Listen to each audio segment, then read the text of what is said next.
এটা ধুনীয়া দিনৰ আৰম্ভণি এটা ধুনীয়া ৰাতিপুৱাৰে হয় নহয়নে? এই ধুনীয়া ৰাতিপুৱাটোৰে আপোনালোক সকলোকে শুভেচ্ছা জনাই মোৰ ৰেচিপিৰ ভিডিঅ'টো আৰম্ভ কৰিছোঁ। এয়া বাৰীত বৰ ধুনীয়াকৈ মৰিচা শাক লাগি আছিল। মৰিচা শাক কেইডালমান তুলি আনিলোঁ। আজি ভাবিছোঁ মৰিচা শাকৰ ঠাৰিৰ এটা নতুন ৰেচিপি আপোনালোকৰ লগত শ্বেয়াৰ কৰোঁ। আহকচোন ভিডিঅ'টোলৈ আগবাঢ়োঁ।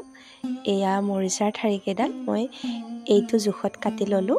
এয়া বিলাহী 3টা ল'লোঁ আৰু আলু এটা বাকলি গুচাই ল'লোঁ। আৰু এইফালে এয়া এটা ডাঙৰ পিঁয়াজ কাটি ল'লোঁ, আদা নহৰু ল'লোঁ, দালচেনি আৰু ইলাচি আৰু শুকান জলকীয়া, আৰু এয়া নাৰিকলৰ গাখীৰ, আৰু এয়া হৈছে সৰিয়হৰ চাটনি, যিটো ৰেডিমেড কিনিবলৈ পায় তাৰে 2 চামুচ লৈছোঁ। আপোনালোকে সৰিয়হ পিচিও ল'ব পাৰে।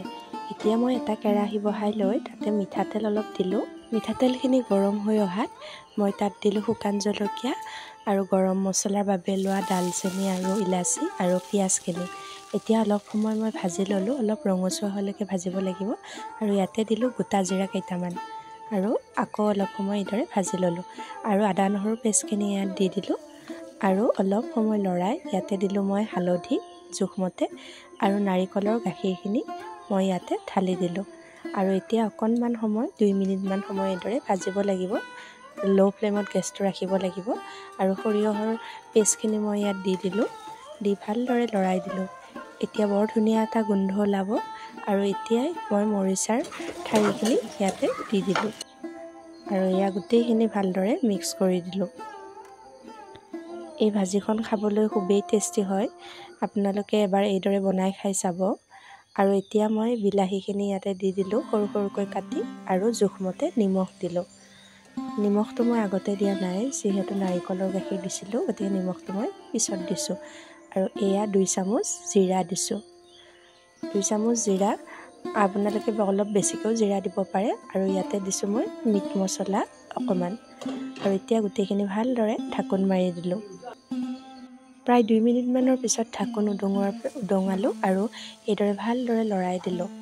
বৰ ধুনীয়াকৈ সিজি গৈছে। তথাপি মই আকৌ 2 মিনিটমানৰ বাবে ঢাকোন মাৰি দিলোঁ। যিমানেই ঢাকোন মাৰি ভাজিব সিমানেই চব্জিখনৰ টেষ্ট বেছি ভাল হ'ব। এতিয়া অলপমান ইয়াতে পানী দিলোঁ আৰু ভালদৰে লৰাই দিলোঁ। এয়া চাওকচোন, তৰকাৰীখন দেখাতে গম পাইছেনে কিমান ধুনীয়া কালাৰ হৈছে। আৰু এয়া এতিয়া মই মাছ 3 পিচ দিলোঁ। যিকোনো মাছ ইউজ কৰিব পাৰে ইয়াতে, আৰু মাছ নিদিয়াকৈও বনাব পাৰে। মোৰ মাছ আছিল বাবে মই মাছ দি বনালোঁ। এতিয়া ভালদৰে উতল আহিছে। আৰু এতিয়া ইয়াতে দিলোঁ মই জালুকৰ গুড়ি। এই জালুকৰ গুড়ি দিলে ইয়াৰ টেষ্টটো আৰু বহুত ধুনীয়া হয়। এয়া মোৰ ভাজিখন ৰেডিয়ে হৈ গ'ল। আৰু এতিয়া এয়া ছাৰ্ভ কৰিলোঁ গৰম ভাতৰ লগত। গৰমে গৰমে পৰিৱেশন কৰিবচোন এইদৰে বনাই। খুবেই টেষ্টি হয় এই ভাজিখন। আপোনালোকে বনাই চাব আৰু ৰেচিপিটো কেনেকুৱা পালে জনাবলৈ নাপাহৰিব। যদি ভাল পালে লাইক, কমেণ্ট আৰু শ্বেয়াৰ কৰিব। আকৌ লগ পাম অন্য এটা ৰেচিপিৰ সৈতে। আজিলৈ বাই বাই।